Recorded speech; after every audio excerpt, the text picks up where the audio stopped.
Hi, I'm Venkatesh Narayanamurti. I'm a professor at the Harvard Kennedy School and the Harvard School of Engineering and Applied Sciences. Today, I want to talk to you briefly about a book which is to be released by Harvard University Press. It is called Cycles of Invention and Discovery, and I've co-authored this with a colleague of mine, Tolu Odomusu, who has been working for the last several years and is currently on the faculty at University of Virginia. I come from the hard sciences and engineering and also experience in managing research institutions, while Tolu comes significantly from the social science side, having made a career the last several years on understanding the study of science and technology. So we've sort of combined our different backgrounds here to actually address issues of science and technology policy.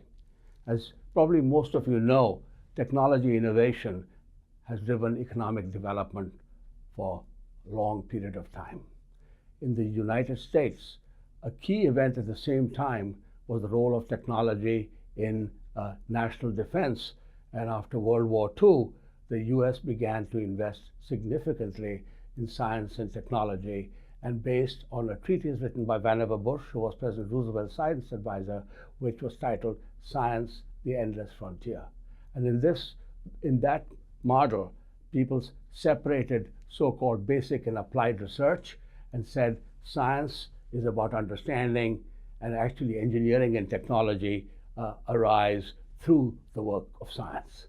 That's a very simplistic model, and in our own studies we have found that often the linearity of going from science to engineering to technology is often reversed. In fact, if you look back at the Industrial Revolution, James Watt invented the steam engine long before the laws of thermodynamics was known. And in this book, we highlight the cases of actually, especially information and communication technologies, which arose out of the great industrial laboratories like Bell Labs and Xerox PARC and IBM, and which show that actually this is a false dichotomy between basic and applied research. Sometimes invention fosters science, and sometimes science fosters invention. And you need to actually have a holistic view and where these are not in dissonance, and a reason to bring science and engineering seamlessly together. So this book actually not only looks at the past history, but actually looks at the workings of current institutions, and especially the national laboratories and the way federal policy has been structured. Even though social scientists have known that about this two-way back and forth, the policymakers still often believe in sort of separating so-called basic and applied research, in my view and in our view, a serious detriment to the progress of both science and technology.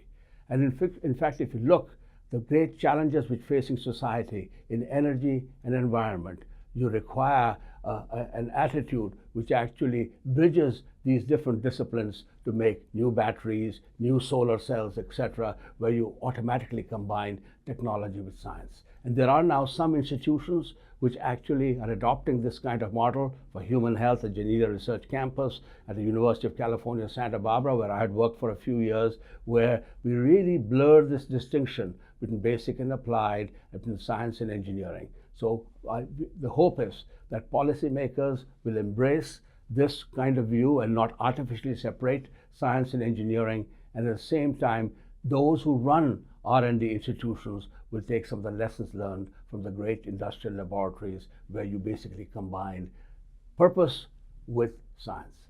Thank you.